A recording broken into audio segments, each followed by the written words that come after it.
O presidente Lula se reuniu hoje com o líder russo Vladimir Putin. O Lula, assim como outros líderes mundiais, está no país para as comemorações do Dia da Vitória. A data que celebra a derrota dos nazistas na Segunda Guerra Mundial foi marcada por um desfile militar.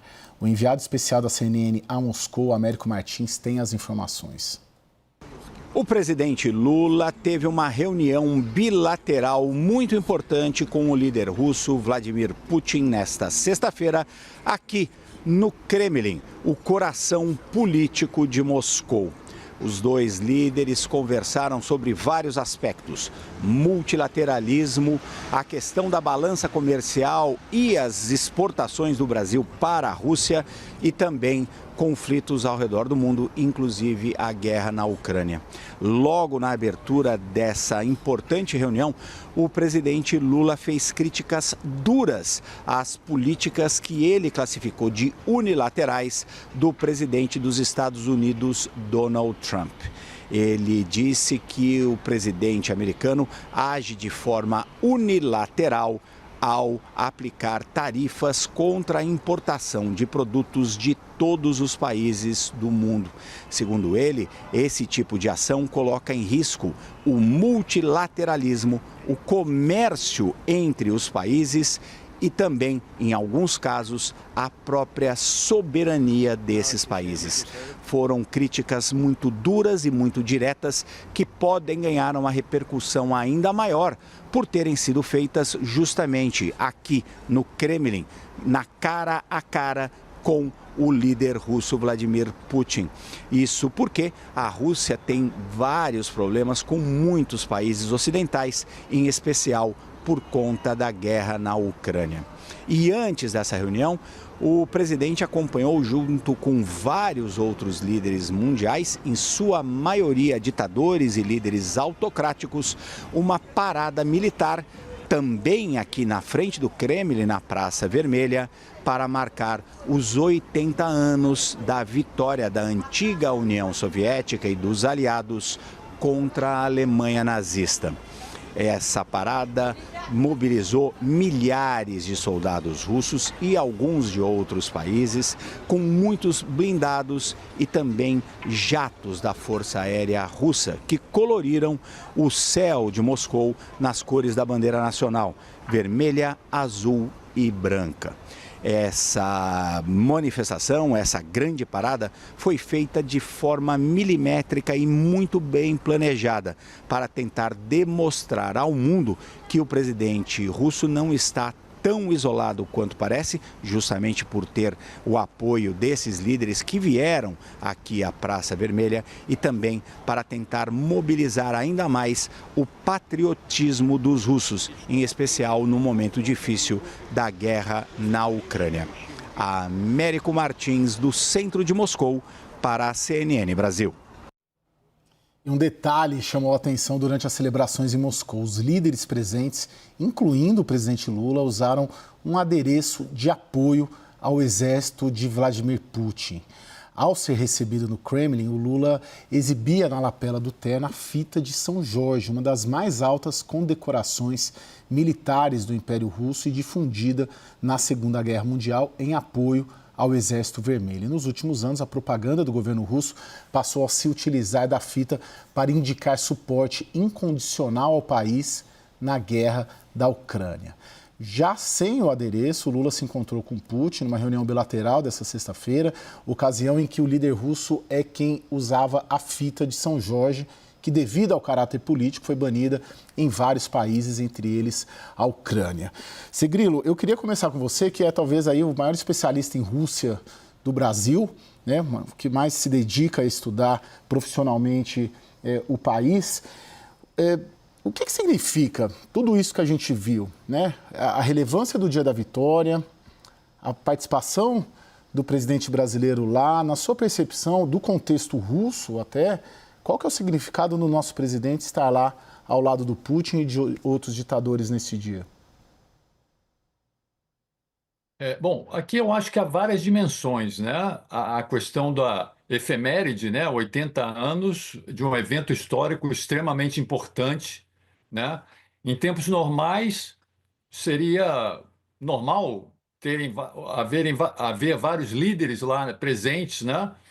Agora, nesse contexto específico, com a guerra da Ucrânia, aí nós temos vários desses tons aí, um dos quais você mencionou aí, essa questão simbólica, e que os líderes políticos estão fazendo suas escolhas políticas, né? Os líderes de países ocidentais não foram à Rússia.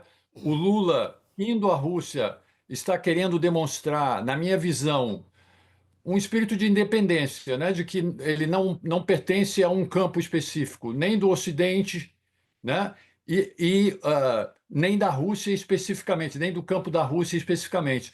Eu acho que a ligação do, do Lula com a Rússia e a China vem muito pelos BRICS.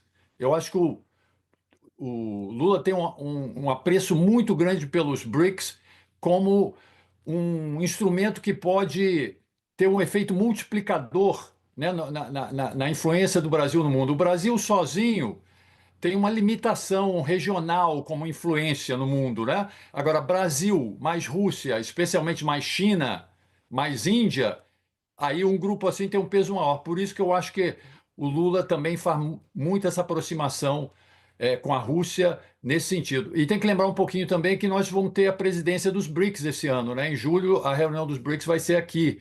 Então, eu acho que está tudo nesse bolo aí político, né? Das diversas posições. O Pojo, o professor coloca ali como uma escolha política, uma estratégia até de política externa brasileira. A sua percepção é de que o fato de estarmos lá tão bem representados com essas companhias, né, vamos dizer assim, no momento em que os líderes das democracias liberais não participaram, né, boicotaram o evento, significa adesão a esse grupo e a esse ponto de vista, e a esse eixo em construção Rússia-China? Ou seria uma demonstração de não alinhamento a nenhum dos blocos, nem ao bloco ocidental das democracias liberais, nem ao bloco China-Rússia? Qual que é a sua visão? Olha, Caio, eu entendo o argumento de que o Brasil deve buscar autonomia e independência na sua política externa. Esse é um traço da diplomacia brasileira. Agora, tem um outro traço importante da diplomacia brasileira, que inclusive foi trazido pelo Lula, né? Na reportagem a gente viu esse aspecto, que é a questão do multilateralismo, da defesa do direito internacional, da defesa de instituições, da defesa da diplomacia. Essas são questões que são tradicionais, históricas da diplomacia brasileira. E o Vladimir Putin, acho que o professor Segrilo disse muito bem sobre a questão do contexto. Uma coisa é você defender, né, algum tipo de aliança com a Rússia, a ideia dos BRICS, num contexto regular. Outra coisa, nesse contexto de guerra da Ucrânia, onde a Rússia violou normas basilares do direito internacional, violou o multilateralismo, aonde o Vladimir Putin ele tem um mandato de prisão do Tribunal Penal Internacional, que o Lula disse que não sabia bem o que era o Tribunal Penal Internacional, que não entendia porque os Estados Unidos e China não faziam parte do tribunal, o que vai contra as tradições brasileiras, inclusive o papel do Brasil na construção do Tribunal Penal Internacional. Então, nesse contexto, eu acho que manda um recado, e a forma efusiva com que o Lula foi, né, lá, e o abraço que deu ao Vladimir Putin, eu acho que deixa claro, né, os símbolos todos que nós vimos, deixa claro que o Lula, nesta guerra da Ucrânia, escolheu um lado, e é um lado, isso desde o começo ficou muito claro, é o lado da Rússia, né? E o lado da Rússia, infelizmente, é o lado do país agressor, é o lado da potência imperialista. Você tem muito ainda hoje análises ainda que se baseiam alguns chamariam de as viúvas da Guerra Fria, né? A ideia de que o Brasil, para se contrapor ao alegado imperialismo norte-americano, portanto, indo à Rússia, é uma maneira do Brasil lutar contra isso. Olha, mas aí nós estamos nos aliando ao imperialismo russo, né? E aí é um imperialismo clássico do século XIX, de invasão e conquista de potências menores. Então, esses são valores que são estranhos a diplomacia brasileira, né? Então, ainda que faça algum sentido o Brasil diversificar parcerias, o Brasil buscar algum tipo de equidistância, né, com a Rússia, ou no conflito entre Rússia e Ucrânia, eu acho que nesse contexto específico, a ida do Lula manda um gesto que é um gesto bastante complicado para o Brasil, e são gestos que na diplomacia são importantes. Lorival. A Segunda Guerra Mundial e a vitória dos soviéticos sobre os nazistas é chamado de a Grande Guerra Patriótica na Rússia. E esse termo é usado hoje para a guerra contra a Ucrânia, como se a guerra contra a Ucrânia fosse uma continuação da Grande Guerra Patriótica. É isso que diz a propaganda russa, e muitos russos estão convencidos disso.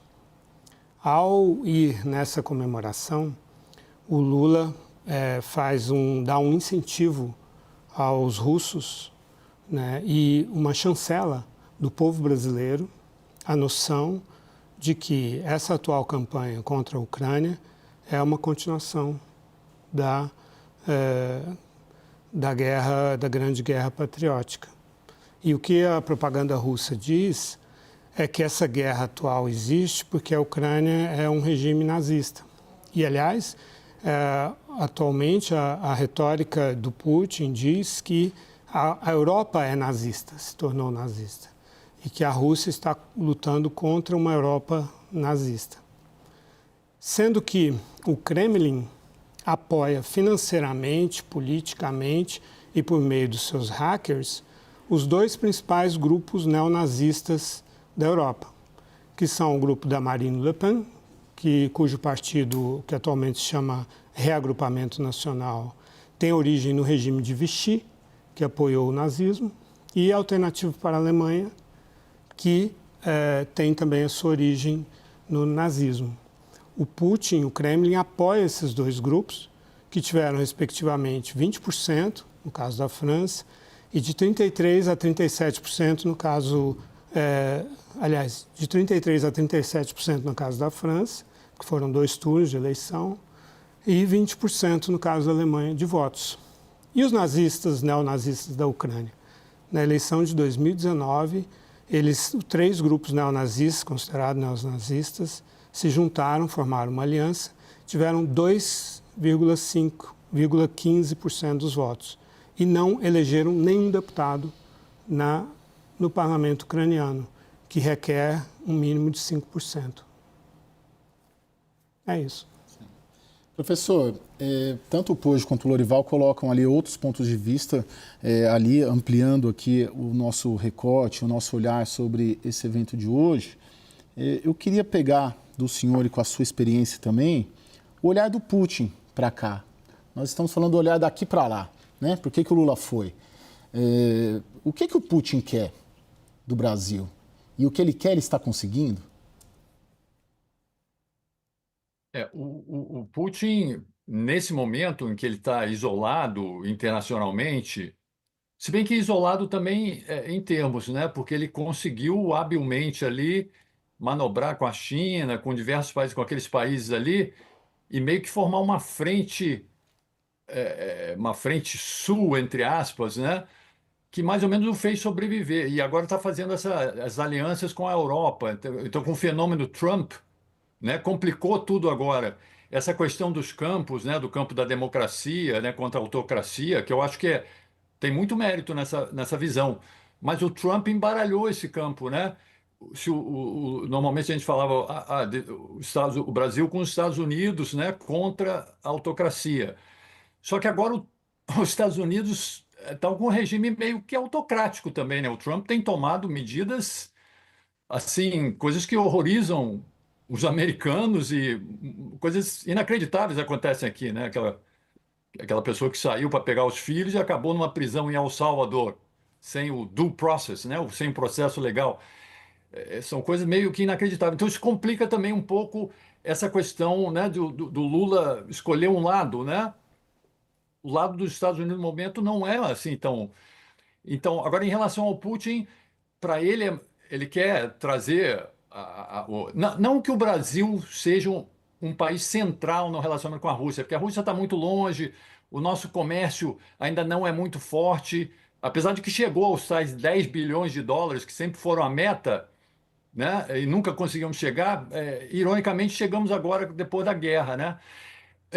Mas mesmo assim, o Brasil ainda não é um parceiro central, como por exemplo a China, né? Quem viu a parada, Xi Jinping sentou ao lado do Putin, né? Inclusive a gente conseguia escutar, eu vi a parada, né? É, e a gente conseguia escutar o tradutor lá para o chinês, traduzindo para o chinês no fundo ali, porque estava muito perto. É, então, o Brasil não é um país tão central assim, mas o Brasil é uma potência regional, é metade da América do Sul. Então, ter o Lula lá, como o Lorival e o Poggio colocaram, foi uma jogada política do Putin. E, de uma certa maneira, o Lula está sendo usado nesse sentido, né? Mas eu acho que o Lula também tem uma agenda própria ali, né? Um pouco essa questão da autonomia dos movimentos, né? Não se aliar a um campo específico, tentar melhorar a balança comercial, que agora está muito a favor da Rússia, né? E navegou um pouco ali também contra essa guerra tarifária do Trump, né? Nós estamos com duas guerras no momento, né? A questão da Ucrânia e a guerra tarifária do Trump no mundo, né? Que também está causando. Então, ele está navegando entre todas essas dimensões dentro da sua visão política, né? Pô, o que o professor coloca, super relevante nesse contexto do Trump, tem uma aproximação hoje com o Putin. De certa maneira, e você como super especialista em Estados Unidos, isso coloca o Lula até em que posição? Porque os Estados Unidos, se de certa maneira hoje a Casa Branca pende ao Putin, ou está pendendo ao Putin, de certa maneira ele consegue quebrar um pouco essa, vamos dizer, hegemonia. A gente já não pode falar que todas as potências ocidentais se contrapõem à Rússia e à China. Exatamente, né? Quer dizer, nesse sentido, o Lula agora, do ponto de vista do apoio que ele está dando à Rússia, se coloca ao lado do trumpismo nos Estados Unidos nesse sentido, né? A gente não pode entender a guerra da Ucrânia como uma guerra que tem dois lados, o lado dos Estados Unidos e o lado da Rússia. Não é bem assim. Nós temos um lado que é muito claro que é o lado de uma potência que invadiu um país menor na pior violação territorial desde a Segunda Guerra Mundial, né? Não há nada que se compare. Guerra do Iraque, por exemplo, não tem comparação que foi a Guerra do Iraque em 2003 com essa ideia da Rússia de capturar território ucraniano, né? Então, é uma violação clara da soberania ucraniana, da qual a Rússia desconsidera, a Rússia não considera a Ucrânia um país soberano, e é uma volta à ideia de zonas de influência, né? Uma visão imperialista do século XIX, que é a mesmíssima visão que o Donald Trump tem defendido para o continente americano, quando ele fala de Groenlândia, Canal do Panamá, o Canadá, como o 51º estado norte-americano, são uma visão imperialista que remete muito ao século XIX. Esta visão é estranha à visão brasileira. O Brasil deveria defender, e a administração Trump dá esta oportunidade ao Brasil de defender uma alternativa, uma ordem mundial alternativa tanto à visão russa de esferas de influência, de direito do país mais forte incorporar o país vizinho mais fraco, quanto a visão atualmente defendida pelos Estados Unidos, né? Então, o Brasil deveria, de fato, defender uma visão baseada no multilateralismo, no respeito ao direito internacional, instituições, seguindo tradições basilares da diplomacia brasileira. Então, buscando aí um elemento entre essas duas visões, né? Ao se colocar ao lado do Putin dessa forma e dar todas as sinalizações, né, todos os símbolos. Veja que, se você compara o que o Lula tem dito com relação ao Vladimir Putin, com o que ele tem dito com relação ao Zelensky na Ucrânia, é muito claro a posição nesse sentido. Não é aqui a questão de defender este ou aquele, mas é a questão de defender princípios, né? Nós temos muito hoje em dia aqueles que são chamados realistas de ocasião, né, que para analisar o conflito da Rússia usam a teoria realista de relações internacionais, né, que se baseia na ideia de jogo de poder, sem sem considerar muito a questão moral, o direito internacional, mas quando olham para outros conflitos, né, por exemplo, para ficar um caso clássico, o conflito Israel-Palestina, costumam, ou aí sim, falar do direito internacional, genocídio, etc., que são coisas relevantes, né, mas que muitas vezes aplicadas apenas num contexto específico. Então, esses realistas de ocasião, muitas vezes olham para o conflito entre Rússia e Ucrânia como mera resposta da Rússia à balança de poder, ao jogo de poder. Eu acho que não cabe ao Brasil jogar esse jogo, cabe ao Brasil, sim, buscar um caminho verdadeiramente independente, uma proposta, quer dizer, não basta dizer tenho críticas à ordem internacional atual, que tem problemas, sem dúvida nenhuma, né? Não há problema nenhum em ser crítico e se juntar a potências revisionistas. A questão é qual que é a pauta positiva, né? Que tipo de ordem internacional que o Brasil defende neste momento de crise da ordem internacional. É a mesma ordem internacional defendida por países como Rússia? Eu acho que não é o tipo, esse não é o tipo de ordem que interessa ao Brasil. Lorival, para finalizar, o quanto que esses gestos como o de hoje podem, de alguma maneira, impactar nas relações do Brasil, nas pretensões do Brasil ali na frente? Bem, não afeta em nada a relação com o Trump, porque o Trump está do mesmo lado que o Putin. O Trump defende o Putin, é um fã do Putin, assim como é um fã do Xi Jinping, está num momento de disputa comercial com a China, mas vai resolver, mas ideologicamente ele é totalmente afinado com o Xi Jinping e o Putin. Moralidade seletiva não é moralidade, é hipocrisia. Então, como o Poggi estava dizendo, critica o genocídio, que tem que ser criticado, a limpeza étnica na faixa de Gaza, na Cisjordânia, mas aceita a limpeza étnica na Ucrânia, né? E os sucessivas matanças que a Rússia historicamente realizou na Ucrânia e em outros países da sua periferia.